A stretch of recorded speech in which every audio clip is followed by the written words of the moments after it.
que vous êtes bon quand vous dites ça? Mon esprit est en France. Le président qui est là, les gens vont être dans les rues pour demander sa démission. La destitution de ce gars qui est là. Macron, démission! Macron, démission! Macron, démission! Macron, démission! Macron, démission! Macron, démission! Macron! Je suis en train de voir, comme des adversaires politiques, soulever l'Assemblée nationale, le Sénat, pour mener une pétition. Et la pétition que je suis en train de voir a pour objet ou pour motif une destitution. À cause de quelque chose, ce chef d'État aura le mandat le plus compliqué.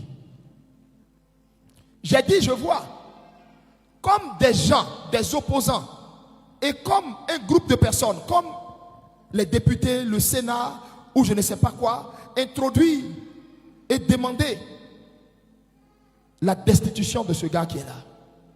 Mais vous allez entendre qu'ils vont engager une pétition pour demander que celui qui est là, les gens vont même être dans les rues pour demander sa démission. Question d'actualité brûlante. Le scénario de la dissolution est-il inévitable ainsi que le départ d'Emmanuel Macron? Oui, selon notre sondage. Regardons ensemble. 63% des Français se déclarent favorables à une nouvelle dissolution. Les Français ont déjà tourné la page. Il va prendre des décisions qui vont le pousser à la faute. Depuis la réforme des retraites, il y a eu ce que certains appellent une blessure démocratique qu'il faudra réparer. Quand il y a des réformes, elles se font contre la volonté de la majorité des Français.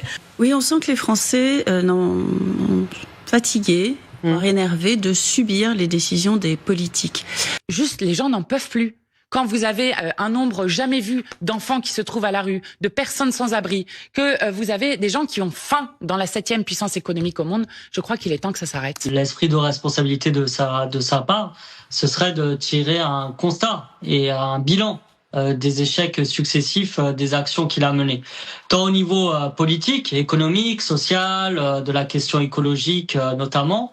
Et c'est pour ça que le 10 septembre est une date de mobilisation importante, parce que nous, évidemment, au niveau parlementaire, nous allons proposer la destitution. Donc la date du 10 est très importante en termes de mobilisation pour qu'il y ait une pression populaire qui amène M. Macron enfin à la raison. La seule issue, c'est que M. Macron démissionne ou soit destitué et que de nouvelles élections présidentielles puissent se tenir, suivies d'une élection législative pour accompagner les choix de société faits par les Françaises et les Françaises. Mais le 10, nous bloquons tout pour faire partir M. Macron lui-même, car c'est lui qui est le responsable de la crise. Macron, démission! Macron, démission! Macron, démission! Macron, démission! Macron, démission! Ce chef d'État aura le mandat le plus compliqué. Et ce quinquennat-là va être le quinquennat, mais le plus compliqué de toute l'histoire de la France. Observez, vous allez voir. Je l'ai dit en pleine caméra, parce que l'Esprit de Dieu m'a dit. Il va prendre des décisions qui vont le pousser à la faute. Et où il va se rendre compte là? Il aura l'humiliation présidentielle de sa vie. Et ça va rester dans les annales et dans l'histoire de la France. Regardons tous pour voir la suite des choses. Le prophète Élie Padar, ce monsieur-là, vraiment, c'est un grand monsieur. C'est un grand prophète.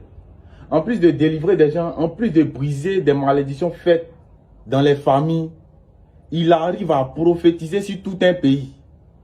Il arrive à réaliser des prophéties. Et puis là, ça concerne tout le monde, c'est pas une personne. Dieu lui dit, va dire à telle chose. Et puis quelque chose qui est dangereux pour lui-même. Et puis pour le pays.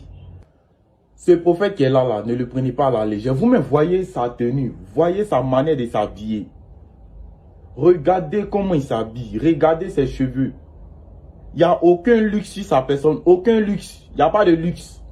Très différent des autres prophètes. Même s'il ne dort pas par terre, il ne dort pas comme ça.